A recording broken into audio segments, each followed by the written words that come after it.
Pourquoi il faut persévérer? Pourquoi Jésus dit qu'il faut persévérer? Il faut rester en lien avec Dieu, en contact avec Dieu. Il faut regarder. Parce que la vie n'est pas gagnée, les choses, c'est pas gagné. Non? Il y avait même Jésus qui est venu, il savait qu'il devait finir à la croix, il le savait. Mais il pouvait lâcher. Il pouvait abandonner. Rappelez-vous, à Gethsémani, il a dit, oh, c'est bon, hein. Si c'est possible que ça, c'est tout s'éloigne de moi, parce que là, c'est chaud, c'est trop chaud. Mais qu'est-ce qu'il a dit? Non pas ma volonté, mais la tienne. Sincèrement, est-ce que la volonté de Dieu, c'est qu'on n'arrive pas à atteindre l'objectif? C'est ça? Alors qu'est-ce qu'il faut qu'on fasse? Qu'est-ce qu'il faut qu'on fasse? Nous tous. Il faut persévérer. Amen. Amen. Il ne faut pas garder l'obstacle plus grand que Dieu. Parce que si ton problème est plus grand que Dieu, c'est que Dieu est petit. Bon, est-ce que Dieu est petit?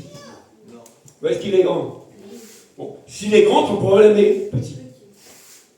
Nous, on fait une montagne de ce qui nous arrive. Ah, j'y arriverai jamais, c'est pas possible. Comment on va s'en sortir? Oh là là, il fallait que ça tombe sur moi. Pourquoi? Tu préfères que ça tombe sur un autre? Il faudrait que ça tombe chez ton voisin que chez toi. Mais quand ça t'arrive, il y a une raison pourquoi ça nous arrive. Hein. Il y a une bonne raison pourquoi les choses nous arrivent et pas aux autres.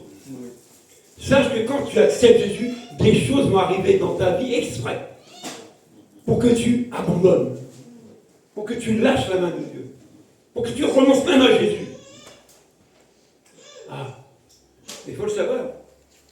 Quand les gens sont baptisés, ils ne savent pas ça. Hein. Moi j'aime bien quand je vois Cédric, des fois il m'appelle, ah la semaine ça a été dur, voilà ce qui est arrivé, voilà ce qui est arrivé. Bienvenue dans les problèmes, bienvenue dans les épreuves. Parce que les épreuves, c'est pas pour te tuer, c'est pas pour te décourager, c'est pas pour que tu abandonnes les épreuves, hein. C'est pour que tu grandisses. Et dans les épreuves, tu découvres qui est Jésus. Ah oui? La Bible nous dit l'épreuve de la foi. Ah oui? L'épreuve de la foi. Sans épreuve, comment on grandit? Si tu passes ta vie, tu n'as pas de problème. Tout est droit. Même pas mal. Même pas peur. Ça, c'est pas la vie chrétienne. Non, non. La vie religieuse. On va prendre le texte dans Actes des Apôtres, au verset 1. Actes au verset 1. Bon, les actes des apôtres, c'est quoi? Oui, souvent, c'est la naissance de l'Église. Oui ou non? Oui. Bon. Donc, Des maisons de prière. ce qu'on fait, par exemple, le chapitre 1 et 2, c'est très important pour nous, parce que c'est la base. C'est comme ça que l'Église a commencé. Si vous prenez l'image de l'Église dans l'Ancien Testament, c'était la famille. C'est cette image-là. Mais nous, maintenant, on fait partie de la famille de qui? De Dieu. Si on a été fait une bénédiction de mariage là-bas, c'est parce qu'il y avait des enfants de Dieu. C'est notre famille. Quelle que soit leur couleur, leur âge, ce sont nos frères et nos soeurs, c'est notre famille. Amen. Amen. Et cette famille-là, Dieu l'a acquise au prix de son sang. C'est pas négliger la famille de Dieu. Elle est importante. Non? Bon, libre à vous de penser ce que vous voulez. Acte 1, verset... oui, Acte 1, chapitre 2, non, voilà, verset 2. J'arrive. Je vais tellement vite, moi.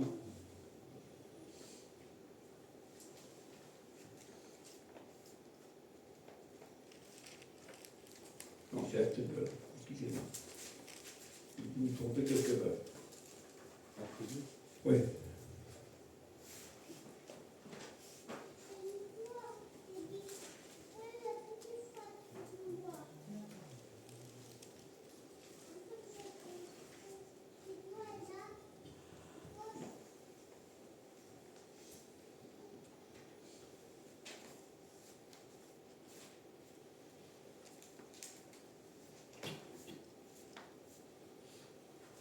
Excusez-moi, je me suis fatigué. Ah voilà. Au verset 43, voilà. Ok. Acte 2, verset 43. Même un peu au-dessus. On va aller. verset 37. Après avoir entendu ce discours, ils eurent le cœur vivement touché et dirent à Pierre et aux autres apôtres, frères, que ferions-nous? Pierre leur dit, changez d'attitude et que chacun de vous soit baptisé au nom de Jésus-Christ pour le pardon de vos péchés. Et vous recevrez le don du Saint-Esprit. En effet, la promesse est pour vous, pour vos enfants et pour tous ceux qui sont au loin, en aussi grand nombre que le Seigneur, notre Dieu, les appellera. Et par beaucoup d'autres paroles, il rendait témoignage et ils encourageaient en disant, sauvez-vous de cette génération perverse. Ceux qui acceptèrent sa parole furent donc baptisés. Et ce jour-là, le nombre des disciples augmenta de 3000 personnes. Au verset 42, ils persévéraient dans l'enseignement des apôtres. Ils persévéraient dans l'enseignement des apôtres, dans la communion fraternelle, dans la fraction du pain et dans les prières. Ils persévéraient. C'est pas dit ils négligeaient, ils persévéraient. C'est quoi persévérer? C'est ne pas lâcher. Ne pas lâcher, avant les tenaces. Tiens ferme. C'est d'être ferme dans sa décision. Amen. Ils étaient fermes dans leur choix qu'ils avaient fait d'accepter cette parole. Ils étaient fermes dans leur choix de se faire baptiser. Et je pense qu'ils avaient faim et soif de connaître la suite. C'est pour ça qu'ils se réunissaient et ils persévéraient dans ces réunions-là, dans la fraction du pain, dans la communion fraternelle. Quand vous voyez la parole de Dieu qui dit « Aimez-vous les uns les autres comme Christ vous a aimé », c'est facile à dire. Hein. Bon, si tu es tout seul chez toi, c'est dur cette parole-là à pratiquer. Si tu es tout seul, tu t'aimes tout seul. Bon, c'est pas dur d'aimer l'autre, tu es tout seul. Mais quand on est plusieurs, avec des caractères différents, hein, c'est facile d'aimer l'autre. Ah, c'est un peu plus dur. Hein. Quand Christ dit supportez-vous les uns les autres, supporte quelqu'un qui est désagréable tout le temps avec toi. Si tu es tout seul, tu es chez toi, c'est compliqué. C'est pas dur. Hein. Est-ce que c'est dur? Déjà, un mari qui supporte sa femme, c'est bien. Et une femme qui supporte son mari, c'est pas mal non plus. Déjà, un peu, c'est un peu dur. Imagine dans l'assemblée des saints, dans l'église de Dieu, supporter ton frère qui, à chaque fois, te regarde bizarrement. Supporter ta soeur qui ne veut même pas te dire bonjour. Supporte. Mais tu ne peux pas supporter si tu ne persévères pas dans l'enseignement. Parce que sans enseignement, tu ne sais pas comment tu t'en sors. Tu ne sais pas ce que je dois faire. Et plus forte raison, si tu ne pries pas, tu vas lutter toi-même, tout seul. Mais tu vas lâcher. Tu n'arriveras pas. J'étais avec un frère au téléphone, on discutait tous les deux. Il dit, tu sais mon frère, moi quand on vient me brûler, on vient me piquer, j'ai vraiment la grâce de Dieu. Ça ne dure pas. Je pardonne tout de suite. C'est une grâce, hein. Et quand je croise les gens dans la rue, les mêmes qui m'ont fait du mal, je vais les voir, je les salue, je les embrasse. Pas par hypocrisie. Parce que je dis, je dois les aimer. Pourquoi? Parce que Christ m'a aimé. Christ m'a pardonné. Donc je ne peux pas tenir rancune. Je ne peux pas. C'est pas possible. Vous comprenez ça? Mais si j'ai acquis cette grâce-là de pouvoir pratiquer ce pardon-là, c'est que j'ai compris que quelqu'un m'a aimé. Au point de se sacrifier. J'ai compris ça. Vous voyez? Mais je ne l'ai pas compris du jour au lendemain. Il a fallu que je persévère dans l'enseignement aussi qu'on m'apportait. Ah oui? C'est pas en restant chez moi que j'y suis arrivé. Hein. C'est pas avec YouTube que j'y arrive. Hein. C'est pas avec la couette et l'ordinateur devant moi et écouter le culte porte ouverte que j'arrive à faire ça. Non, non, non, non, non, non. C'était ensemble. On était ensemble. Amen. J'étais avec mes frères et sœurs à l'église, on était ensemble. Amen. Et c'est ensemble avec eux que j'y suis arrivé. Par leurs encouragements, parce qu'ils m'ont supporté. Ah oui, supporter un gars comme moi, mon ami, t'es courageux. Vas-y. À l'époque où c'était, je voulais taper sur les pasteurs, je voulais me battre avec les frères dans l'église. J'étais peu comme ça, brut. Mais pourquoi j'en suis arrivé aujourd'hui à aimer les gens comme ça? Parce que j'ai passé du temps dans l'église à prier. enseigner. C'est ça le secret. C'est ce que beaucoup ne font plus. Ah oui. Et quand ils ne le font plus, qu'est-ce qui se passe souvent? On abandonne. On abandonne ce que Jésus nous a enseigné. On a oublié. Et on commence à se faire la guerre. Et on se trompe d'ennemi. Ton frère, ta soeur, c'est pas ton ennemi. C'est l'esprit qui anime l'ennemi. C'est pas ton frère, ta soeur. Pour ça, Jésus n'aurait pas dit aimez-vous comme je vous aime. Non. C'est comme je vous aime qui est dur. Hein. Bon, aimer quelqu'un. Bonjour, ça va? Ouais, t'es gentil, ouais, je l'aime bien. Et attends, quand il va te brûler, quand il va te trahir, tu vas aller toujours comme ça? Non? Eh oui, il y a ce qui est écrit, il y a la réalité des choses qu'on vit au quotidien. Amen. Au quotidien, on ne peut pas se priver de persévérer avec Jésus. Les défis sont grands, les combats sont grands, les luttes sont grandes. Les gens disent, ah oui, hein, ah, mon frère, on est dans les temps de la fin. Les temps de la fin, c'est depuis que Jésus est monté au ciel. C'est là que ça a commencé, les temps de la fin. Jusqu'à temps qu'il revienne. Donc, c'est pas d'aujourd'hui, les temps de la fin. Amen. Mais il y a des choses qui se précisent sous nos yeux, dans nos oreilles. C'est les événements. Amen. Amen. Ces guerres qui sont partout, tout ce qui se passe dans le monde politique, le monde peu importe, ça doit nous parler. Et moi je te dis, si tu ne persévères pas avec Jésus, si tu lâches ça, t'abandonneras. Tu verras, t'abandonneras. Avant nous, il y en a qui ont abandonné. Mais oui. Jean-Luc le dit souvent, prions pour ceux qui rétrogradent. Pourquoi? Ils sont sur le chemin de l'abandon. Qu'est-ce que le pharisien a dit que ça, c'est notre nourriture pour notre âme. Tu comprends ça? Cette parole, elle est esprit, elle est spirituelle. Elle nourrit ton âme. Si tu te prives de cette parole-là, tu n'as plus de nourriture spirituelle. Tu n'es que chair. Et la chair ne produit que de la chair. Et l'esprit produit de l'esprit la vie éternelle. C'est ça la persévérance que Dieu veut qu'on rentre dans ce cheminement-là. Mais pas par notre force, tu n'y arriveras pas. Il faut qu'on fasse le choix et qu'on décide nous-mêmes. Est-ce que je veux plus de Jésus? Il n'y a pas de problème, il te donne plus. Tu ne veux pas manger? Mais tu ne manges pas. Donc le même frère hier à qui j'étais au téléphone, il dit mon frère, tu sais, moi j'ai besoin de résolution. Je ne vis plus pour les autres comme ça. Ce qu'ils font, ils le font, c'est devant Dieu. Et leur juge, il ne s'appelle pas Régis. C'est Jésus qui les jugera. Donc je ne m'occupe plus, de pasteur, de frère, d'église, c'est plus mon problème ça. Je laisse ça de côté. Maintenant, je me consacre à ce que j'ai reçu de faire.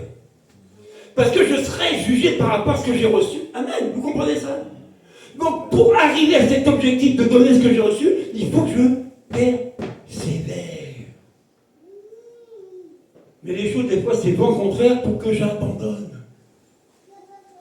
Combien de fois ici, nous tous, soyons vrais, on n'a pas eu cette pensée? Ouais, l'église, j'en ai marre. J'y vais plus. Mais on est vrai ou pas? Tous, quelque part, on avait un jour cette pensée-là. Tu sais que la culte le dimanche matin, j'ai pas envie d'y aller. Ça n'a jamais traversé l'esprit? Soyons vrais. Mais qui t'injecte cette pensée-là, mon frère? Qui? C'est injecté de ce que tu vois, de ce que tu en entends, c'est ça, c'est ça. Bon, est-ce que Jésus dit, tu seras jugé à la place d'Ismaël? Tu rendras des comptes à la place de Jean-Luc? Il n'a pas dit ça. N'oubliez jamais, hein, le salut est personnel. C'est toi l'auteur. C'est lui l'auteur plutôt. Toi, tu dois suivre ce qu'il t'a dit. Si la parole nous dit qu'il faut persévérer jusqu'à la fin, sous-entendu qu'on peut abandonner avant la fin. À cause de quoi? À cause de qui? À votre avis?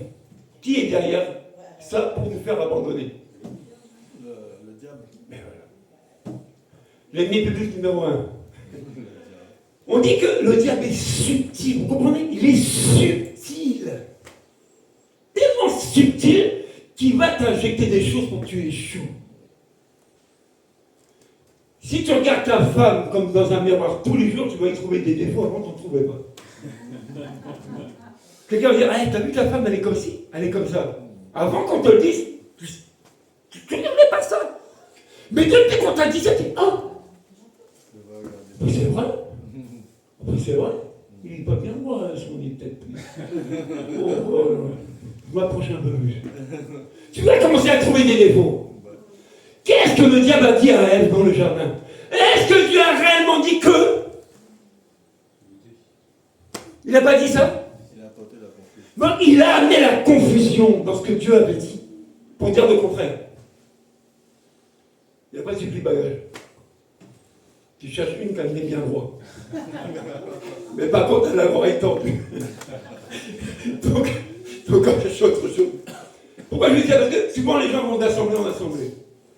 Chercher ce qui leur plaît entendre. Ce qu'ils ont envie de faire. Oh, là-bas on est bien, le pasteur est gentil. À la louange, elle est top. Il n'y a pas de problème. Reste-y si tu es bien. Moi, je n'ai pas de problème avec ça. Mais tu restes combien de temps, là? Pour beaucoup. 1 an, 2 ans. Et dès que les problèmes arrivent là, tu sors encore et tu vas encore aller ailleurs. Le problème, c'est pas nous. Hein. C'est qui? Qui est le problème? Si c'est pas nous? C'est notre chair. Ça peut être notre chair. Le problème, c'est ce qu'on entend. Et ce qu'on voit. Comment on interprète ça? On dit que la foi vient de ce que l'on. Et ce que l'on entend vient de quoi? Bon, qu'est-ce que tu entends au quotidien pour t'amener à comprendre que tu dois abandonner? Qu'est-ce que tu regardes au quotidien pour te faire arrêter? Est-ce qu'on vit par la foi ou on vit par la vue aujourd'hui? La foi. Lui, quand ce garçon m'a dit qu'il voulait que je fasse la bénédiction de son mariage, je lui ai dit ok. Mais je n'ai pas réfléchi à ce que je vais voir, ce que je vais rencontrer. Je dis, mon Dieu, je suis choisi pourquoi? Pour annoncer ta parole. On me dit d'annoncer ta parole, j'y vais, je n'ai pas de problème avec ça. Qu'est-ce que je vais dire là-bas? Je ne sais pas. On a à l'église un registre de mariage. C'est-à-dire que depuis qu'on a commencé, on enregistre tous les mariés. On a béni. Avec le nom des parents, le nom des témoins. C'est officiel, ça fait partie de l'église. Et machinellement, c'était la 6e bénédiction. Je regarde, je dis, j'ai pas pris un seul verset pareil que les autres en 6 bénédictions. Parce que je ne me suis pas laissé inspirer de ce que je savais déjà, de ce que je connaissais déjà. Mais je suis allé chercher auprès de Dieu ce que les gens avaient besoin d'entendre par rapport au mariage. Vous voyez? Oui. Mais c'est dans la recherche et dans la prière. C'est dans la prière.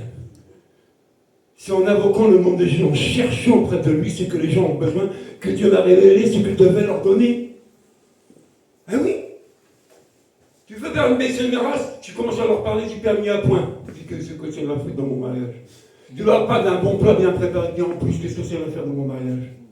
Mais c'est ça qui a touché leur cœur. Parce que le mariage, homme et femme, c'est un bon plat qu'on savoure tous les jours. On savoure le mariage tous les jours, non? Mariage un jour, mariage toujours. Dis-le. Mariage un jour, mariage toujours. Donc tu consumes ton mariage, tu manges ton mariage comme un plat qui est bon, qui est bien préparé, qui est chaud, avec des aromates, des bons ingrédients. Mais si ton plat perd de sa saveur, mon ami, qu'est-ce qui va se passer? Si ton plat se refroidit, qu'est-ce qui va se passer? Tu vas lâcher, tu vas chercher à manger ailleurs. Ça, c'est l'échec du mariage.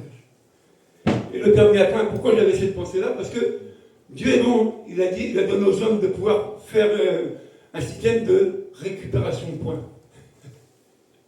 Donc, je lui ai dit, vous êtes bénis parce que vous pouvez récupérer des points dans votre mariage aujourd'hui. Ben oui, parce que la recette, elle est là. 1 Corinthiens 13, l'amour. Amen. Donc, vous voyez comment c'est important? Persévérer dans la prière. Vous voyez pourquoi c'est important la persévérance? C'est ça. Est-ce qu'on cherche Dieu de tout son cœur, de toute son âme, de toute sa pensée, de tout son être? Est-ce qu'on cherche vraiment Dieu aujourd'hui? Ou est-ce qu'on cherche auprès de Dieu ce qui nous plaît? Oh Dieu, je voudrais changer de boulot. Voilà le boulot que je voudrais, Dieu. Ouais, ça ira mieux. Donc c'est moi qui choisis ce que je veux. Amen. Bon, qui choisit pour nous? Qui choisit pour nous aujourd'hui? Mais c'est Dieu. Pourquoi? Parce Parce que ma vie ne m'appartient plus. C'est fini. Je lui ai tout donné, donc il n'y a plus rien à moi. C'est lui le boss, c'est lui qui décide. Moi, je dois me soumettre. Je lui ai dit, non, pas ma volonté, la tienne. Des fois, quand on est dans la cata, je dis, est-ce que j'ai cherché la cata? Pourquoi je suis dans la cata? Qui gère ta vie? Et il sait pourquoi tu es dans la cata. Est-ce qu'il va te laisser dans la cata? Mais si tu restes longtemps dedans, il sait pourquoi, il t'enseigne.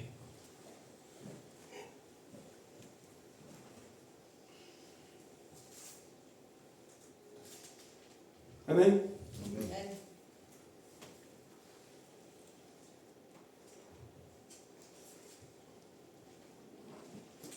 Un autre passage, Romains 12, verset 12.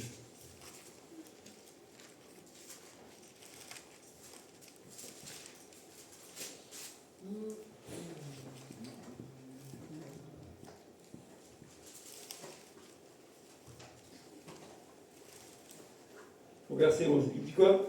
Ayez du zèle et non de la paresse.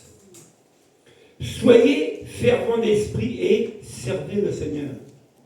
Réjouissez-vous toujours dans l'espérance et soyez patients dans la détresse.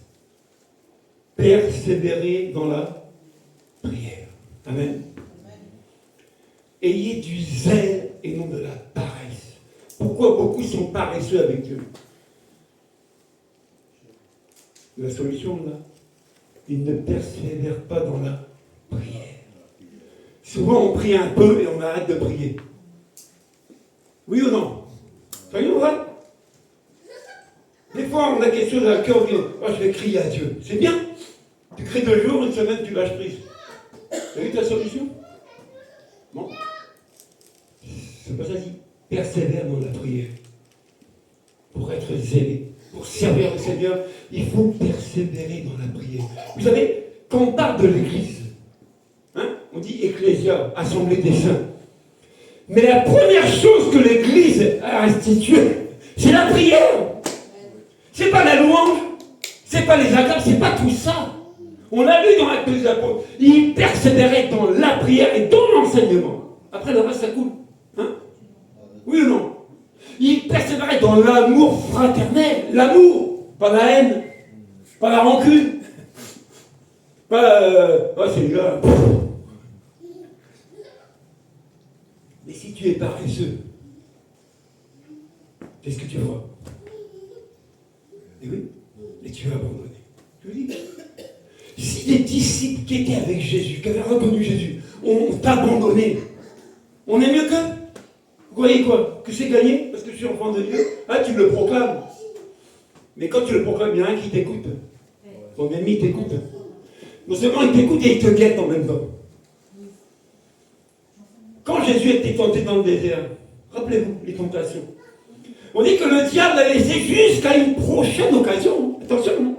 Il n'a pas dit que le diable a laissé Jésus pour tout le temps. Hein. Non, non, il dit jusqu'à une prochaine occasion. C'est-à-dire que tu as la victoire aujourd'hui peut-être dans ton travail. Gloire à Dieu. Le diable va venir derrière, il va attaquer ta femme, il va attaquer tes enfants, il va attaquer ta voiture, il va tout attaquer. Son objectif c'est quoi? C'est que tu abandonnes. Et tu vas dire, j'ai prié, il n'y a rien qui se passe. Tu as prié combien de temps? Tu as prié combien de temps? Je ne conçois pas que Dieu est mon Père. Je réclame mes enfants qui sont nés de nous. Je les réclame pour Dieu. Et Dieu, il m'écoute, il ne fait rien. Mais jamais Dieu peut être comme ça, vous comprenez? Persévère dans la prière pour tes enfants, même s'ils sont mauvais, même s'ils sont drogués, même s'ils sont homosexuels. Prie pour leur âme pour qu'ils soient sauvés. Tu ne sais pas que quand tes yeux te ferment, ils ne vont pas se donner à Christ? Est-ce que tu sais ça? Qui sait ça? Mais c'est ce que tu auras demandé à Dieu avec persévérance. C'est ça qu'il fera. Quel est le souhait de notre cœur aujourd'hui? C'est nous toujours?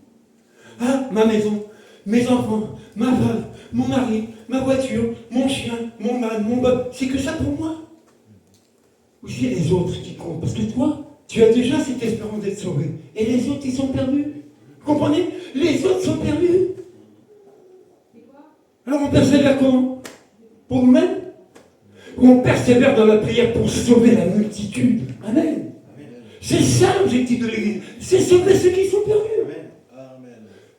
Je dis un frère, si on prend bien le texte de la Bible, quand les gens viennent à Christ, s'ils sont enseignés, on les forme, pas pour les garder. On les forme pour les envoyer. Jésus a formé ses disciples pas pour les garder auprès de lui, non? Il était tout seul à la croix. Hein. Il les a formés dans un objectif de les envoyer travailler. Amen. Amen. Quand tu enseignes tes enfants à un certain âge, ils partent de ta maison, hein. Pourquoi faire? Mais ils font leur vie aussi, non? Oui ou non? Tu les gardes pour toi, tes enfants. Ben, bon courage. Ils vont te faire souffrir. Surtout à un certain âge. Tu ne seras même plus chez toi. C'est le gosse qui va commander. Les enfants, au bout d'un moment, ils partent.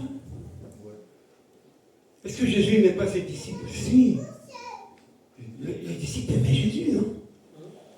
Mais Jésus les a préparés à aller, de faire de toutes les nations des disciples. Parcourir la surface de la terre, annoncer la bonne nouvelle. C'est la mission que nous tous, on a reçue. Amen. On est sauvés pour servir, pas pour dormir.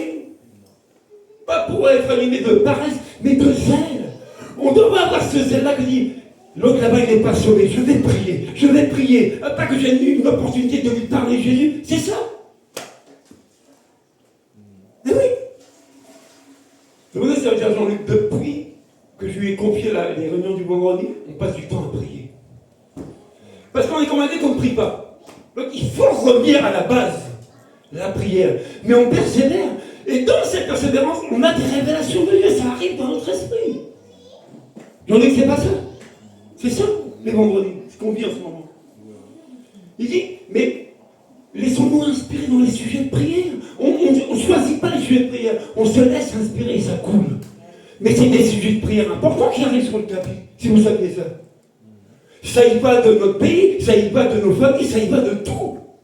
Mais si on ne persévère pas, on n'a pas la révélation, on n'a pas les indications de Dieu. Je ne la trouve pas en bouquinant VSD. Hein. En regardant le beau soleil, sous un beau soleil, je vois quoi. Bon, enfin, un feuilleton. J'ai rien contre les feuilletons. Mais c'est comme ça. Hébreux 13, 1. J'essaie d'être gentil. Vous savez, il y a une différence entre être dur et être vrai. Hein. Moi, on m'a toujours dit que c'est trop dur. Je dis non, je suis vrai. J'essaie, je ne suis pas le meilleur, mais j'aspire à ça. Amen, on aspire à être meilleur demain qu'aujourd'hui. Hein.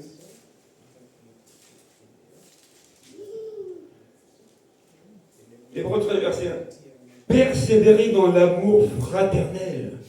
N'oubliez pas l'hospitalité, car en l'exerçant, certains ont, sans le savoir, logé des anges. Amen. Ce qui est à moi, est-ce que c'est à moi seulement? Ce qui m'appartient, est-ce que c'est à moi? C'est aussi à Ismaël. C'est aussi à Odile. C'est aussi à Jean-Luc. La fraternité. L'amour fraternel. C'est ce qu'on a perdu pour beaucoup, l'amour fraternel. Je reviens à ce que je disais. Si tu restes tout seul chez toi, aimer quelqu'un, c'est compliqué. Tu es tout seul. S'il y a une personne avec toi, bon, si elle est gentille avec toi, te fait des... L'aimer, c'est pas compliqué. Mais dans cet amour fraternel, cette communion fraternelle, il y a nos différences qui sont là. Mais il faut passer au-dessus. Pourquoi? L'amour couvre une multitude de péchés. L'amour. 1 Corinthiens 13, relisez ça. C'est ce que je disais dans le mariage. Ah oui, on s'aime parce qu'on se marie parce qu'on s'aime. Je leur disais, mais c'est quel amour vous me parlez là? L'amour du monde. Hein. Parce que si c'était l'amour de Dieu, il n'y a pas de divorce. C'est pas vrai. Parce que l'amour pardonne. Ah, quand j'ai commencé à parler comme ça, c'était chaud. Là, on m'a regardé différemment. Mais mon frère, ma soeur, toi-même, tu n'es pas convaincu que Christ a pardonné tout. J'ai bien dit tous tes péchés. Même si c'est celui que tu as fait hier. Il est déjà pardonné. Mais tu ne peux pas pardonner quelqu'un. C'est pas possible, non? On ne peut pas donner ce qu'on n'a pas. Si je fais une promesse à Ismaël, je vais te donner 10 000 euros demain.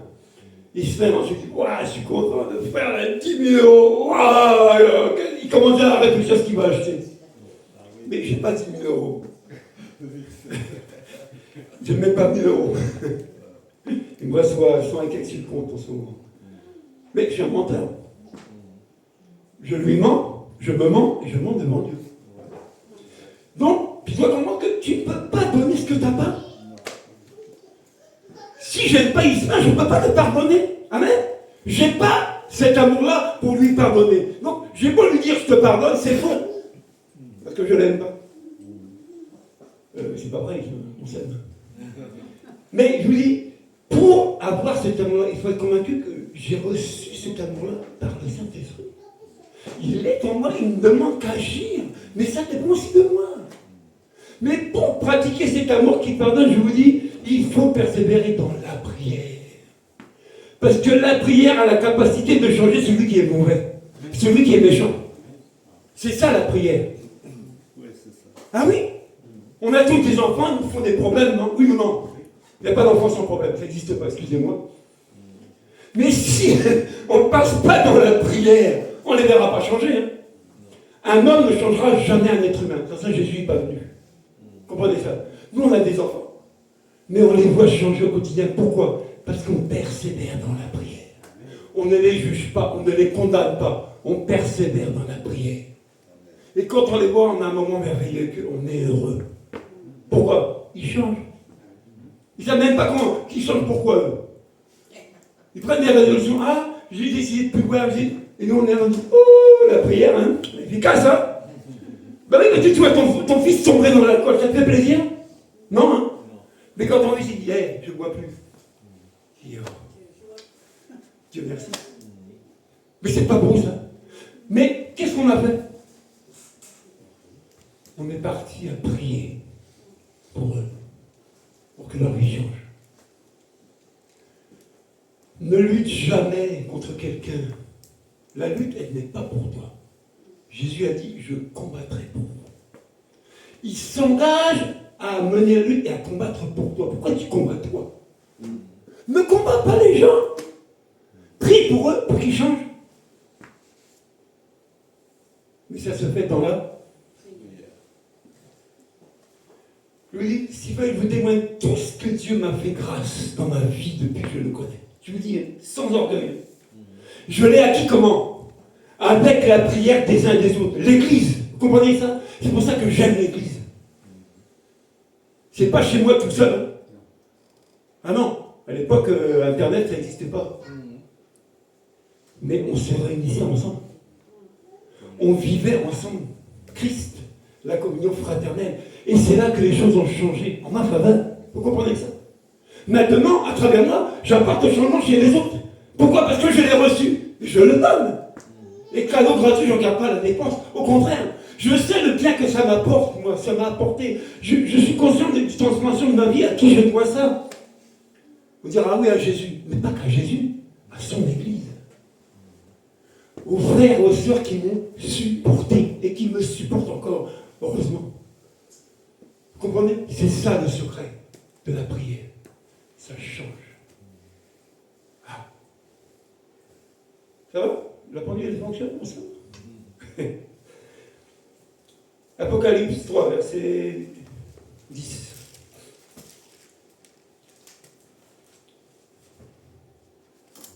Après, on va passer à l'autre aspect, l'abandon. Vous verrez qu'il y a beaucoup de causes d'abandon. Beaucoup. Apocalypse 3. Oh, j'ai chaud. Pas vous? Non? Bah, mais ici, ça chauffe. Au verset 7, c'est écrit. Écrit à l'ange de l'église de Philadelphie. Voici ce que dit le Saint, le véritable, celui qui a la clé de David, celui qui ouvre et personne ne pourra fermer, et qui ferme et personne ne pourra ouvrir. En part, il parle des portes du salut. Le salut. Comme Josué, le salut est entré dans ta maison. Pourquoi? Parce que Jésus a ouvert la porte. Cette porte du salut a été ouverte. Mais devant toi une porte ouverte que personne ne peut faire refermer. Parce que tu as peu de puissance et que tu as gardé ma parole, sans renier mon nom. Je te donne des membres de la synagogue de Satan qui se prétendent juifs sans l'être et qui mentent. Je les ferai venir se prosterner à tes pieds et reconnaître que je t'ai aimé. Parce que tu as gardé mon ordre de... Parce que tu as gardé mon ordre de persévérer. Je te garderai aussi. à l'heure de la tentation qui va venir sur le monde entier pour mettre à l'épreuve les habitants de la terre. Amen. Quand tu persévères dans la prière, il te garde de la tentation. Qui n'a jamais été tenté ici? Vous croyez que c'est que Ève et Adam ont été tentés? Le diable n'a jamais changé sa stratégie. Il viendra te tenter. Te tenter de dire du mal de ton voisin. Te tenter de faire des choses que tu n'avais pas envie de faire. Est-ce qu'elle n'aurait pas regretté ce qu'elle a fait? Et avant? Non? Trop tard, c'est fait.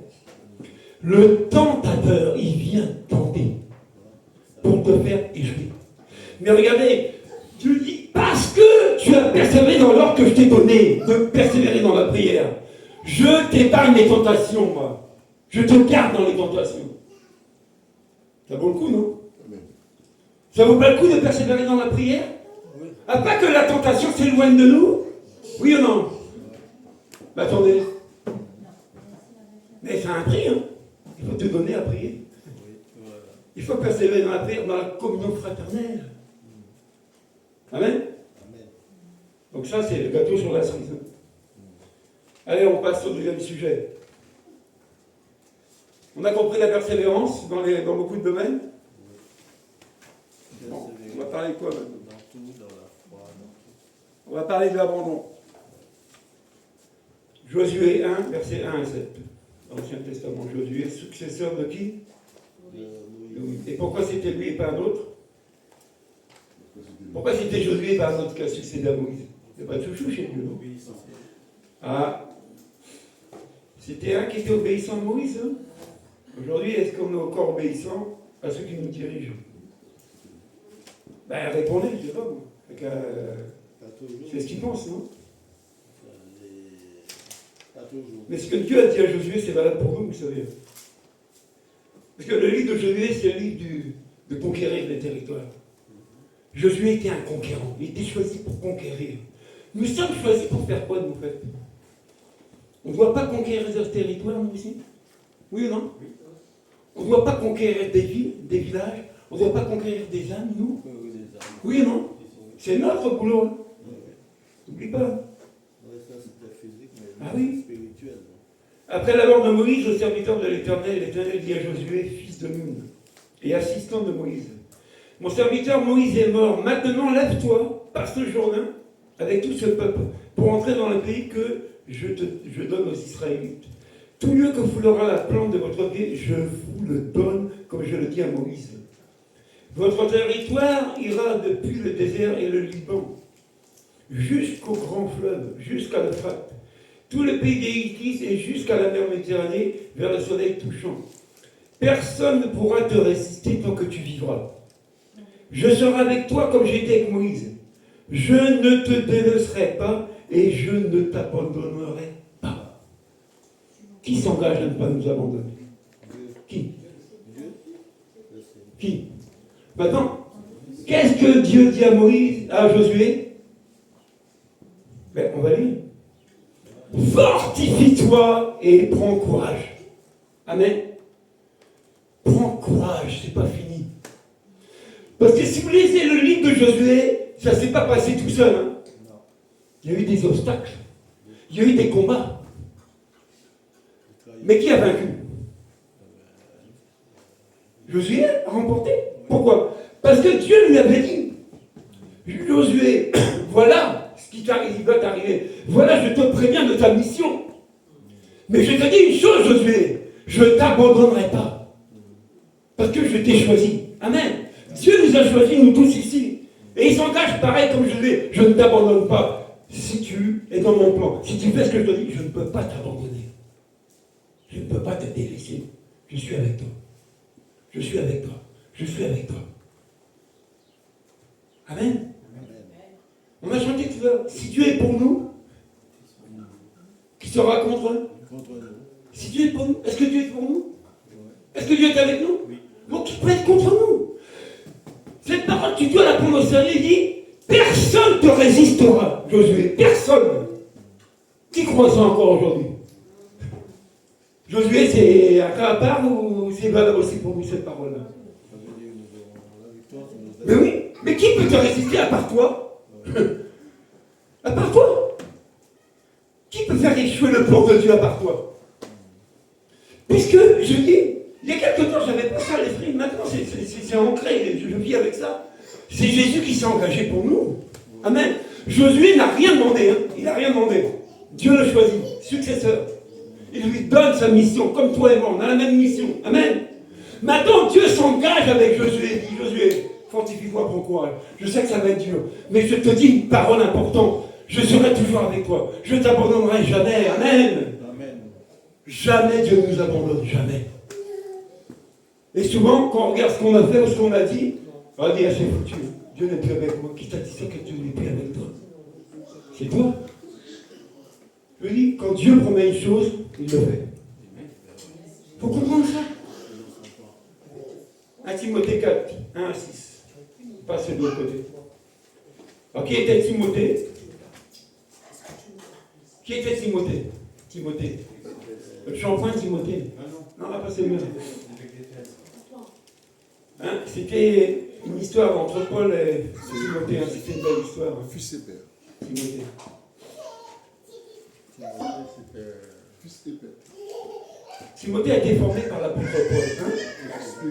Vous savez, quand on dit souvent un père spirituel, bon, il y en a qui rigolent avec ça, ils disent, ah, il se prend pour qui, le père spirituel de quelqu'un. Mais si on regarde ce passage-là, Paul se revendique d'être un père pour Timothée. Pas le père physique, biologique, mais un père spirituel. Amen. Des fois on dit, ah mon frère, c'est qui ton père spirituel? Tu dois savoir qui est ton père spirituel aussi. Qui t'a annoncé la parole? Qui t'a enseigné? Qui a pris soin de toi? C'est un papa qui fait ça, non? Donc, c'est pas un mot... Bon, il y en a qui en profitent. Ouais, c'est mon fils, donne-moi de l'argent. Amen. Ou il a une autorité sur moi parce que je suis ton père quand même, hein?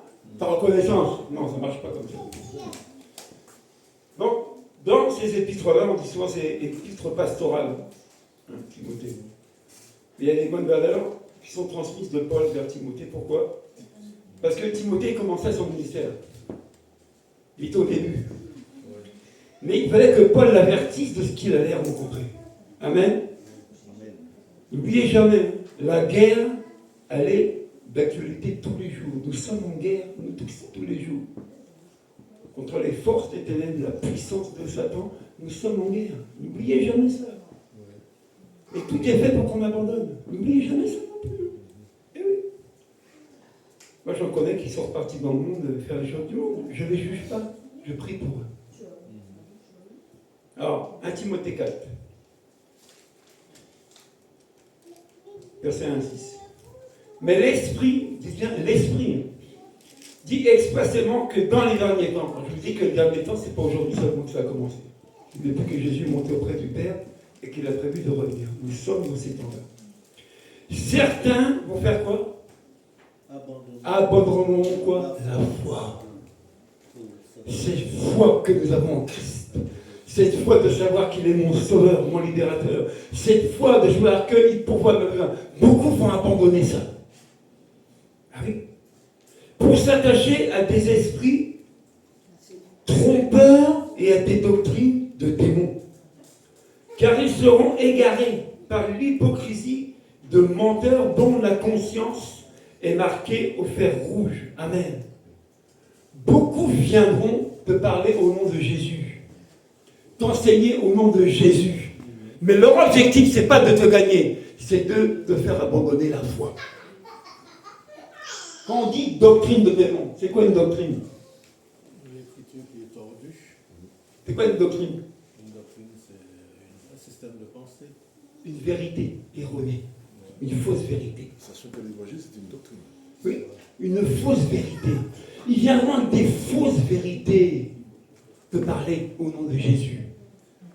J'ai toujours dit, Jésus n'a jamais pris quelqu'un en traite. Jamais. Il nous a toujours avertis de ce qui allait arriver. Paul dit, Timothée, c'est le moment de servir. Je t'avertis de ce qui va t'arriver, Timothée, si tu ne fais pas attention. On le dit. Ils viendront avec des discours trompeurs. Vous comprenez ça? Quand tu ne dis pas la vérité à quelqu'un, je te dis que tu ne l'aimes pas. Quand tu ne dis pas la vérité aux gens, tu ne les aimes pas. Tu permets aux gens de se perdre. Parce que tu leur as dit la vérité. S'il fallait vraiment qu'on s'aligne avec les Écritures, je vous dis, il y aura du boulot dans nos vies. Parce que, sincèrement, on en est loin. Il y a des influences. Beaucoup d'influences. Tout ce qui est fait, je vous dis, autour de nous, c'est un objectif. Nous faire abandonner. Chez toi, c'est la guerre. Ah, j'en ai marre, j'abandonne. Je suis fatigué. Ça fait des années que je prie. Des années que c'est comme ça. Des années que ça ne change pas. J'arrête. Donc tu fais quoi? Tu abandonnes quoi? La foi. Pourquoi? Parce que la foi, c'est quoi? Une ferme assurance. Des choses que j'espère. J'espère qu'il va changer. J'espère que ça, je l'aurai. J'espère. J'exerce ma foi en espérant à ces choses-là. Et Dieu, voyant mon espérance, Dieu voyant ma persévérance, qu'est-ce qu'il fait? Il me démontre ce que je souhaitais avoir. La foi. La foi. La foi en la parole de Dieu, pas la foi dans les hommes. Ne mets jamais ta foi dans un être humain, mon frère, ma soeur. Le jour où il te déçoit, t'es déçu, t'es foutu. Mets ta foi en Christ. Si Jésus a dit quelque chose, attache-toi à ça, il le fera. Il n'est pas un homme pour mentir. Le menteur, il dit qu'il ment dès le commencement. C'est le diable qui nous ment. C'est lui le séducteur, c'est lui le tentateur, c'est lui qui est à l'origine de beaucoup de chutes. Mais il passe par qui? Par des hommes, par des femmes. Vous savez, si le nom de Jésus réunit des gens, attire les gens, qu'est-ce que le diable fait? Chouette. Je vais prendre ce nom-là, maintenant, et je vais perdre les gens avec. Mais c'est ce qu'il fait.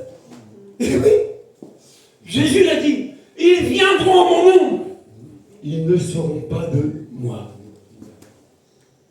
Faux prophètes, faux docteurs, faux enseignants, combien il n'y en a pas? À cette époque-là, on parlait des Juifs, on parlait des pharisiens, on parlait de tout ça, vous comprenez ça? Il dit Timothée, fais attention. Et beaucoup, je dis, abandonne la foi. Tu le sens quand tu rencontres des personnes, la foi n'est plus là. Ils s'attachent à des choses du monde qui n'ont pas de valeur, qui vont périr, qui vont pourrir. Ils s'attachent à ça. C'est triste d'en arriver là. Mais si c'est écrit, c'est qu'on doit faire attention. Jean 6, 66.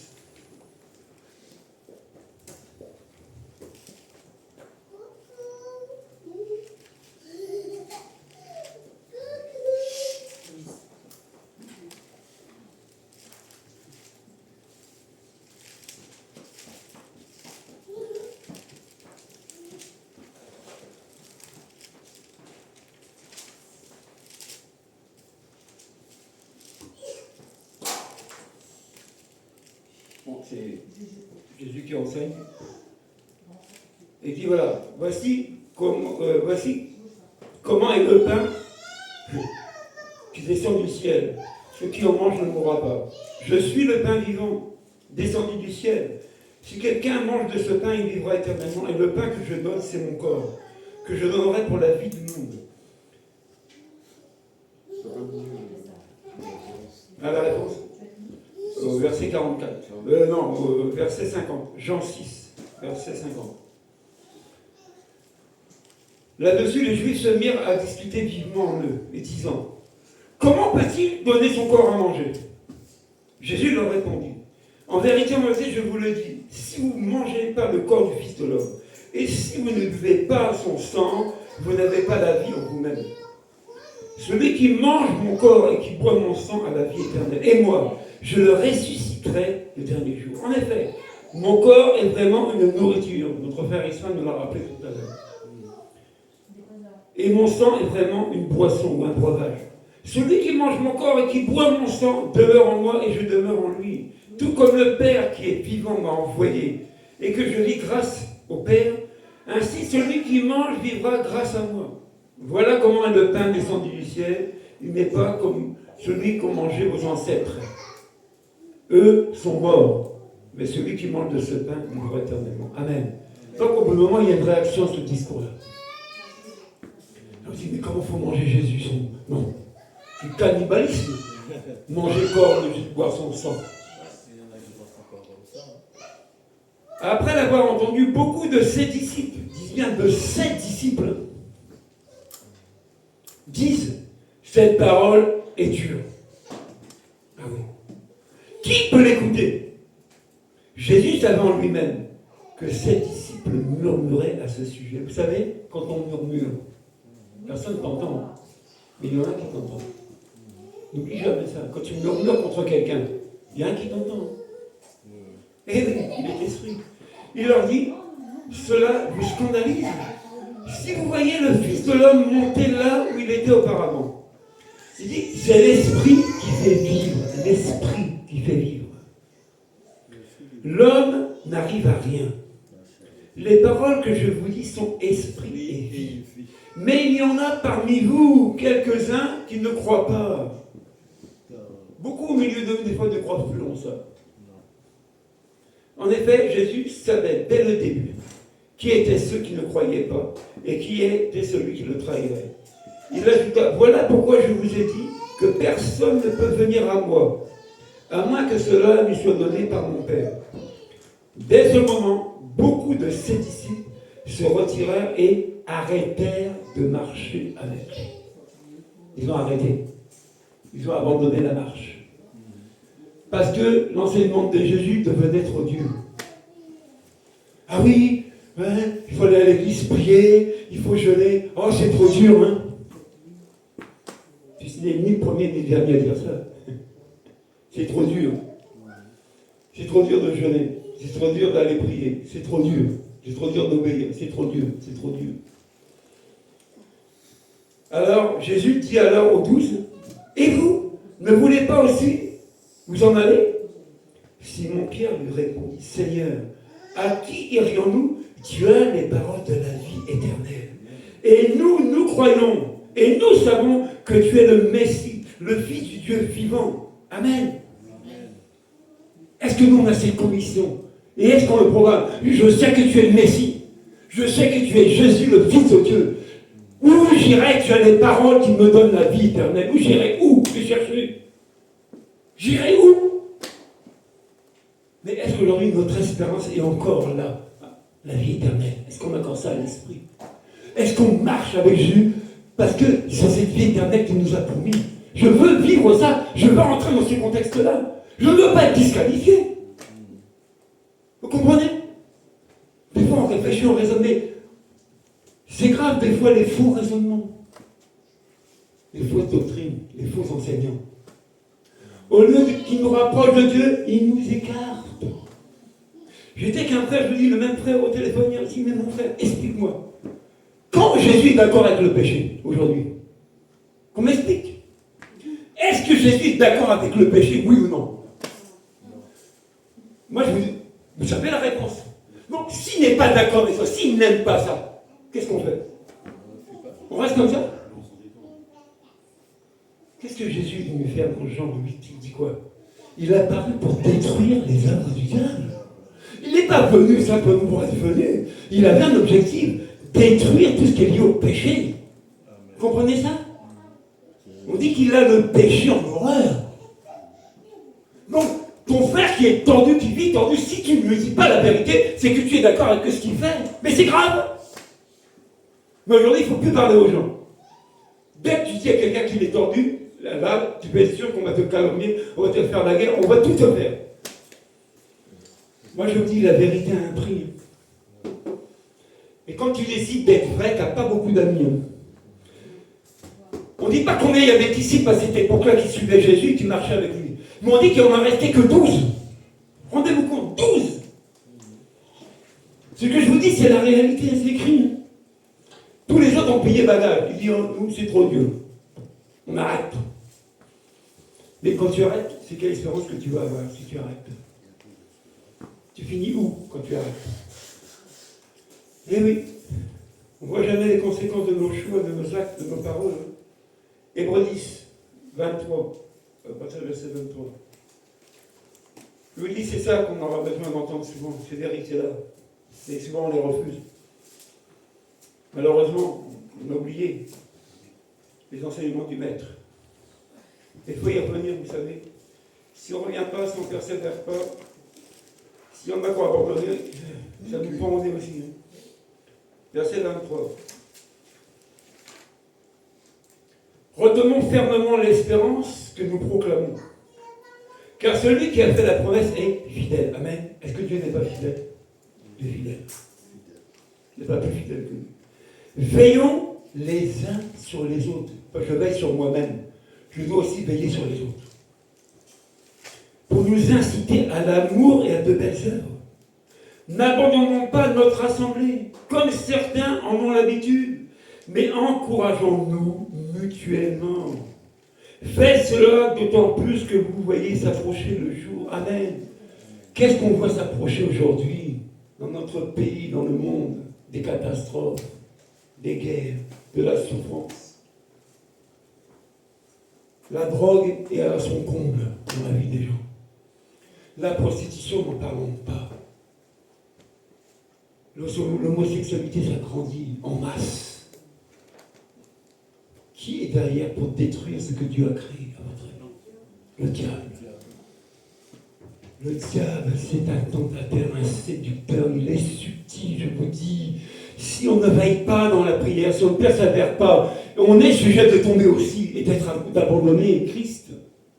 Pourquoi il dit n'abandonnez pas votre assemblée? Je vous l'ai dit tantôt, l'assemblée c'est une source de bénédiction. J'ai vécu ça dans les églises, j'ai vécu ça, moi je vous dis, dans le corps du Christ. Comment? Dans la prière, parce qu'on a prié. Quand tu es chez toi, tu es tout seul, tu n'as pas beaucoup de force. Hein? Oui ou non? Mais à plusieurs, on a plus de force, non? C'est ça, Jésus n'aurait pas dit veillez les uns sur les autres, priez les uns pour les autres. Il n'aurait pas dit ça. Hein? Il prie tout seul, dans ton coin. Bon courage, si tu y arrives tout seul, lui dis bon courage. Souvent les gens abandonnent, pourquoi? Parce qu'ils n'ont plus de force. Et c'est eux qui ont perdu ces forces-là. On dit que la force est où? En Christ. L'Église, qui est le chef de l'Église, la tête de l'Église? C'est Christ. L'Église n'est pas une invention d'homme, hein. Ça vient de Jésus. C'est lui qui l'a mis en place. Je vous ai lu volontairement Actes des Apôtres pour qu'on comprenne le début de l'Église, comment c'est arrivé. Et qu'est-ce qui s'est passé quand les gens ont reçu cette parole comme nous? Ils persévéraient. Amen. Ils étaient zélés. On traîne la patte pour faire quelque chose pour Dieu. On a autre chose à faire de plus important. Bon, moi je te pose la question. Quel est le plus important que Jésus? Dis-moi-le. Moi, c'est pas ma femme plus importante que Jésus, hein. C'est Jésus. Parce que la vie de ma femme ne dépend pas de moi, elle dépend de Jésus. Vous comprenez? C'est pas mes enfants. La vie de mes enfants ne dépend pas de moi, hein. Elle dépend de Jésus. C'est lui qui donne, c'est lui qui reprend. Il ne faut pas se faire des films. Hein. Toi, tu es impuissant souvent à travers les situations. Celui qui est tout puissant, c'est Jésus. Mais faut-il invoquer son nom pour qu'il intervienne? Mais comment on le fait? Bon, allez, j'ai prié. Hein. Ah non, j'ai prié. Combien de temps? Rappelez-vous de Anne, cette femme. Elle vivait tristement. Elle vivait péniblement. Pourquoi? Parce que Elkana, son mari, avait une autre femme, Pénina. Et Pénina avait des enfants. Et Anne n'avait pas d'enfants. Et on dit que chaque année, il montait où? À Silo, où il y avait le tabernacle, pour faire des sacrifices. Et Anne montait là-bas. Et Anne pleurait. Anne était triste. Pourquoi? Elle n'avait pas d'enfants. Mais quand on dit chaque année, on n'a pas dit une année, hein. Chaque année, elle allait au temple. Elle allait là-bas, chaque année. Et elle se retrouvait où? Dans le temple. Et qu'est-ce qu'elle faisait? Elle priait. Elle priait. Pénina la meurtrissait, elle priait. Et Elkana l'aimait tant, il la comblait de tout, plus que l'autre. Il ne pouvait rien faire pour elle. Pourquoi? C'est Dieu qui l'avait rendue stérile. Des fois, il nous arrive des choses, mais c'est dans le plan de Dieu.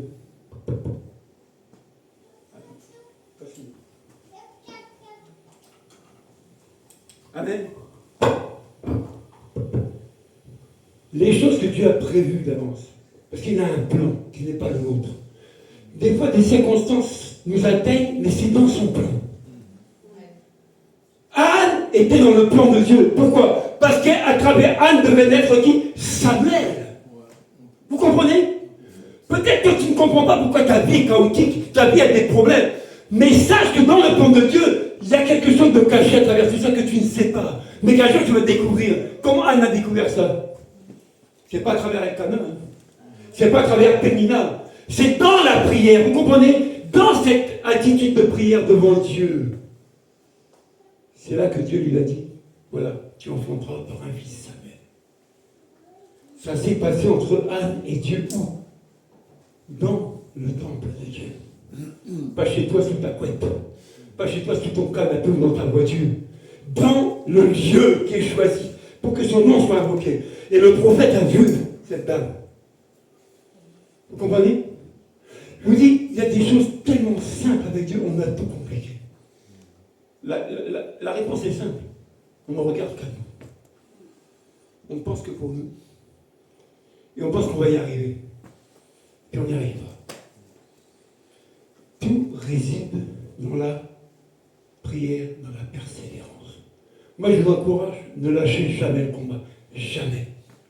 Quand c'est dur, qu'est-ce qu'on fait? On appelle l'église, on appelle les frères et sœurs. Soutenez-moi. Qu'est-ce que je vous dis que j'ai fait quand j'étais arrivé au mariage là-bas? Ah oui, moi, je suis évangéliste. Moi, je vais y arriver tout seul. Je ne vais y arriver à rien du tout. J'ai besoin de la prière de l'église. J'ai besoin de mes frères, de mes sœurs pour qu'ils me portent, qu'ils me soutiennent, pour que je passe l'obstacle. Et Dieu, qu'est-ce que Dieu fait? Il bénit. Maintenant, si je fais l'orgueil, que moi tout seul, je vais gagner quoi? Donc, on annule l'enseignement de Jésus, priez les uns pour les. Donc, les autres, j'en ai pas besoin.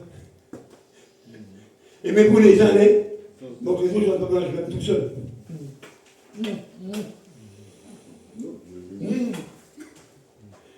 Mais je vous dis, c'est ça le secret, on n'a pas compris. La force de l'Église, c'est la prière. Et au lieu d'être zélé, on est devenu paresseux. Parce que le tentateur est là. Le séducteur est là. Et il te chuchote dans ton oreille. Tu perds ton temps, va pas là-bas. Tu es fatigué, repose-toi. Il y a des gens qui vont t'endormir comme ça. Ça nous arrive. Bah, t'es fatigué. T'es fatigué, je t'enlève. Bah, t'es fatigué. Tu souffles, t'es fatigué, mais je t'enlève. Hein? Elle est morte subitement. Il est mort subitement. Mais tu l'as enlevé, pourquoi? Bah, il est fatigué. Bah, t'es fatigué. Rentre dans la maison de ton père, t'es fatigué. Il est sauvé à travers du feu. T'es fatigué. Ça, je ne veux pas l'oublier. À travers du feu. Amen. Amen. Verset 35, un peu plus loin. N'abandonnons pas votre assurance, qui est porteuse d'une grande récompense. Oui, vous avez besoin de persévérance pour accomplir la volonté de Dieu et d'obtenir ainsi ce qui vous a été promis. Amen. Amen. Pour rentrer dans les promesses de Dieu, on a besoin de quoi? De persévérance. Persévérance. Persévérance. Quand quelqu'un te fait quelque chose, persévère dans la prière pour la personne.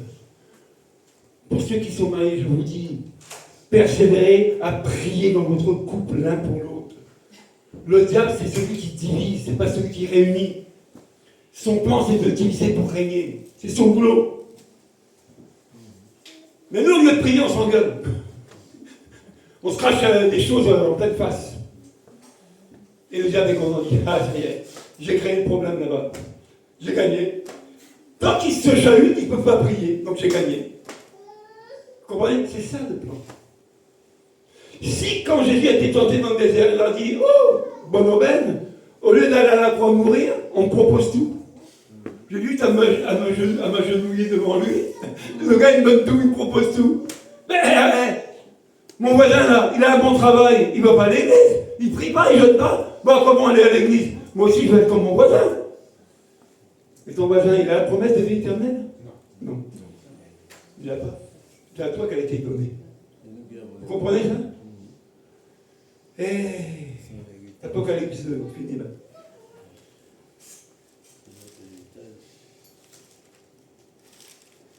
Je dis, hein, des fois, il faut revoir notre copine tous. Hein.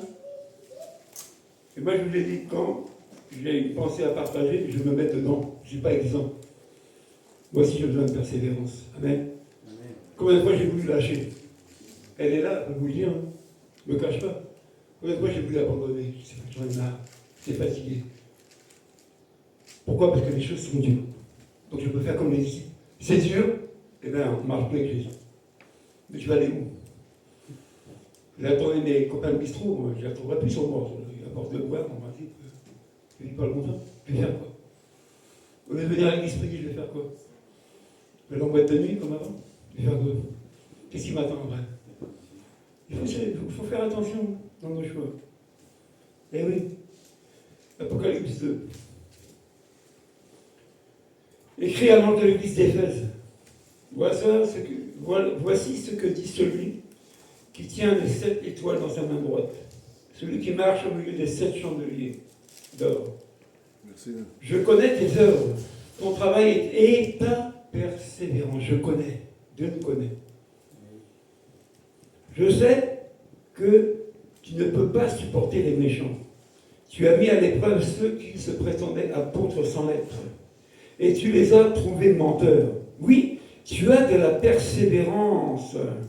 Tu as souffert à cause de mon nom, et tu ne t'es pas lassé. Mais ce que j'ai contre toi, c'est que tu as abandonné ton premier amour. Ça veut dire quoi? Ce zèle qu'on avait quand on a reçu l'évangile, moi, il y a plus de 25 ans. Je venais de découvrir une chose merveilleuse que je ne connaissais pas. J'étais devenu fou. Je voulais faire comme Jean-Baptiste, dormir dehors dans les rues. C'était ça, je venais de découvrir quelqu'un qui m'aime. Quelqu'un qui ne me jugeait pas. Quelqu'un qui ne me condamnait pas. J'aimais, mais je l'aimais, mais j'étais fou. Mais dis, toi, tu as persévéré, c'est bien. Mais tu oublies quelque chose. Cet amour que tu avais pour moi, tu ne l'as plus. Tu ne l'as que pour les hommes. Tu n'as que pour les gens. Tu ne l'as plus pour moi. Est-ce qu'on aime encore Jésus comme auparavant, il y a des années, quand on l'a rencontré? Est-ce qu'on a encore ce feu, ce zèle qu'on avait au commencement? Moi je dis, jamais je louperai une réunion d'église. Jamais! Boulot, pas boulot, je suis à l'église. Fatigue ou pas fatigue, je suis à l'église. Maladie ou pas maladie, je suis à l'église. Accident de travail, 6 mois le pied, je ne peux pas m'en servir ici comme ça, comme un canard pointeux. Béquille. J'allais au veillées de prière avec mes béquilles. Je ne pouvais pas me séparer de l'amour de Dieu, je ne pouvais pas. Vous comprenez? Je ne pouvais pas. Je ne concevais pas de rester à la maison, de pas aller vivre la communion fraternelle. Je ne pouvais pas. Un dimanche tout seul à la maison, mais je ne pouvais pas.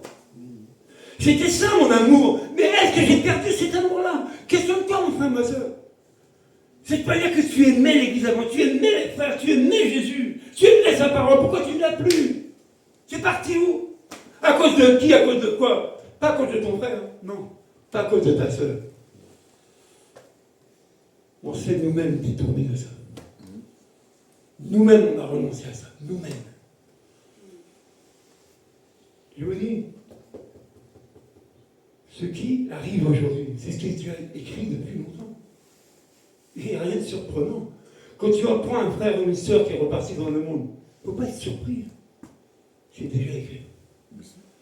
Mais c'est écrit que si tu ne veux pas être commun comme elle, il te faut persévérer. C'est écrit. Dans la prière, je vous dis, il n'y a pas un problème que Dieu n'est pas capable de résoudre, ça n'existe pas. Il n'y a pas une question sans réponse sur Jésus. Jamais. On a fait des choix. Mais dans ces choix-là, des fois, on souffre. Mais est-ce que Dieu t'a appelé à rester, à souffrir tout le temps comme ça? Ou à te donner une solution pour que tu sortes de la souffrance? Eh oui. Mais il faut persévérer dans la prière. Dès l'instant où tu commences à prier pour une chose, ne lâche pas. J'ai pris la référence de cette veuve avec le juge. Il va y avoir un juge pour défendre son affaire. Le juge dit, ah, cette dame m'agace. Elle harcelait le juge, elle a dit, cette dame m'agace. Et au bout d'un moment, elle a défendu la dame. Pourquoi? À cause de ce grand Dieu-là. Cette dame n'a pas lâché le juge pour qu'il rende justice. Elle a persévéré. Lisez dans Luc 18. Cette femme a harcelé le juge jusqu'à temps qu'il cède pour défendre son affaire. Elle n'a pas lâché. Amen. Moi, je veux quoi? Ne lâchez pas vos combats, vos luttes. Ne lâchez pas. Tenez ferme. Amen.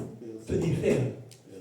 Et si c'est dur, appelle l'église. Appelle. On a créé un groupe exprès pour qu'on ait des informations, qu'on se mobilise pour prier. Hier, j'étais à la maison, j'appelle un pasteur qui s'appelle Jean-Marc, il est à Compiègne. Il me répond, Régis, je ne peux pas te répondre, je suis aux urgences. Je dis, ah. Donc j'envoie un message, je dis, mais aux urgences, c'est pour qui? Il dit, c'est pour moi. J'ai une rupture du tendon d'Achille, peut-être. J'attends. J'ai eu l'information, je l'ai gardée pour moi. Ce groupe, c'est la pastorale de l'Oise, c'est tous les pasteurs de l'Oise. Qu'est-ce que j'ai fait de l'information? Je l'ai diffusée. Pour que les pasteurs se lèvent, se mobilisent pour prier pour le faire. C'est ça, la persévérance. Amen. Je ne me suis pas lamenté, dire, moi j'appelle le frère, oh mon frère, oh, c'est triste ce qui t'arrive. Ah, tu sais, j'ai connu quelqu'un comme ça, on a coupé le pied. Oh là là, oh là là. Non. On s'est levé dans la prière. Le frère est sorti des urgences. Peut-être qu'il va se faire opérer, on ne sait pas. Mais opération ou pas opération, on persévère dans la prière pour lui. Comprenez? C'est ça, aimer quelqu'un. C'est ça. Je n'ai pas cherché comment il s'est blessé, c'est pas mon problème. Je sais que ce frère-là a un problème. Et je sais qu'il y a une solution auprès de Jésus. Amen. Il ne peut pas t'arriver quelque chose au hasard. Jamais. C'est toujours dans son plan. Tu dois comprendre ça. Amen, on va se lever, on va prier. On doit s'encourager, on ne doit pas lâcher. On dit tout te sera fait selon ta mesure de foi. Amen. On n'a pas tous la même mesure de foi. Mais on a la foi, puisqu'on est là ce matin. On serait chez nous. Non? On a cette foi-là. Mais même une petite foi, elle est capable de dépasser une montagne. Parce que ta foi est basée sur Jésus, pas sur les hommes. Amen. Gardons cette foi, cette espérance et persévérons dans la prière, ne lâchons pas. Seigneur, nous bénissons pour ta grâce. Tu sais combien de fois ici on ne parle pas de la prière? Combien de fois ici on n'incite pas les uns les autres à prier? C'est vrai. Mais aujourd'hui tu nous reprends, tu dis voilà, voilà la recette, voilà la réussite. Elle est dans la persévérance avec moi. Seigneur, je crie à toi, Seigneur, pour mes frères, pour mes soeurs et pour moi-même. Qu'on ne soit pas comme ceux qui disent ah c'est trop dur, j'arrête, je ne marche plus avec Jésus. Mais on ira où? On finira comment? Il a fait grâce à ton Église. Et quand je dis ton Église, c'est à la surface de la terre. Partout on invoque ton nom. Partout il y a mes frères et mes sœurs. Partout, notre Dieu. Qu'on comprenne qu'on doit se porter les uns les autres dans la prière. Qu'on doit s'aimer comme tu nous as aimés. Qu'on doit se supporter comme tu nous supportes. Souvent on s'est trompé d'adversaire. Mon frère, ma soeur, ton adversaire, c'est pas le frère, c'est pas la soeur, tu te trompes d'adversaire. Si tu veux que les choses changent dans la vie de ton frère et ta soeur, commence à prier et à menacer l'esprit qui a mis ton frère ou ta soeur. Quand Jésus s'est adressé à Pierre, il avait dit, Pierre, arrière de moi Satan, il a dit à Pierre, je te rejette. Hein. Sur ça, Pierre, c'est pas lui qui leur a donné les clés de l'église. C'est l'esprit qui était caché derrière. Et qui poussait Pierre à avoir des pensées d'homme. Ne nous trompons pas d'adversaire. Mais prions. C'est pour ça que je vois que tu t'engages sincèrement devant Dieu. Et tu dis, Seigneur, j'ai compris. J'étais peut-être sur le point d'abandonner. Peut-être que je ne voyais pas la portée de ce que c'était. Mais j'ai compris une chose. La solution, maintenant, je l'ai reçue. Elle se trouve dans la persévérance, dans la prière. Elle se trouve dans la persévérance, dans l'enseignement. Parce que quand tu enseignes quelqu'un, tu lui donnes des clés. Tu lui apportes des solutions, des stratégies pour vaincre l'ennemi, pour détruire les problèmes, pour avoir la bénédiction. Tu nous enseignes. Comme Paul a pris du temps à enseigner Timothée, tu n'as pas changé. Alors quoi, nous te bénissons pour ton Église. Et nous te rendons toute la gloire. Amen. Est-ce que quelqu'un a besoin de prière ce matin, suite à ce message-là? Quelqu'un qui est peut-être prêt à abandonner, à lâcher, tellement c'est dur. Et qui a besoin de l'aide de l'Église. Je viens de l'Église. Ce matin, je vous ai rendu témoignage, pas de moi, mais de la prière de l'Église qui nous a portés dans cette bénédiction de mariage. Je n'ai rien fait tout seul. C'est grâce à vous. C'est grâce à l'Église. C'est grâce à la prière que la bénédiction a été accordée. Vous comprenez ça? Qui a besoin de prière ce matin? Si tu n'as pas besoin de prière, c'est qu'on va te voir persévérer dans la prière. Amen? Amen. On va te voir fidèle à l'enseignement de Jésus. Qui le croit? Amen. Amen. Allez, on va encore prier. Ne soyons pas des auditeurs oublieux. Si la vidéo est captée, on pourra la retrouver sur la chaîne. Donc tu pourras revisionner ça. Ce que tu as oublié, tu pourras le récupérer. Donc on a tous les moyens pour ne pas oublier. Mais cet engagement qu'on a pris, Jésus, je vous encourage, ne lâchez pas votre engagement. Allez jusqu'au bout. Et ne regardez pas les gens de la manière où ils se comportent, non. Mais dans la prière, espère que cette personne va changer. C'est ça l'objectif. Seigneur, nous te rendons honneur, gloire et puissance. Tu sais parler au cœur de l'homme, tu sais le faire. Quand nous voyons des difficultés, elles sont là, c'est vrai. Mais tu ne laisses pas les difficultés nous envahir. Tu apportes toujours la solution, toujours. Tu n'as pas laissé ton peuple esclave en Égypte souffrir, non. Tu nous as délivrés. Même quand ton peuple s'est détourné de toi, au bout d'un moment, tu es allé chercher ce peuple-là.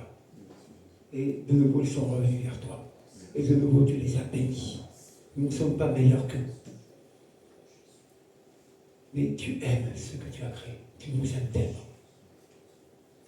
Tu as fait cette promesse à Josué de ne pas l'abandonner. Elle est pour nous, cette promesse. Seigneur, fais-nous grâce. Que dans les temps à venir, nous vivions différemment les choses. Que nous puissions témoigner que avant, voilà ce qui se passait.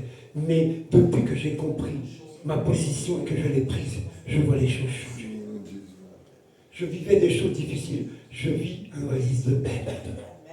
Parce que j'ai décidé de persévérer dans la prière et l'enseignement.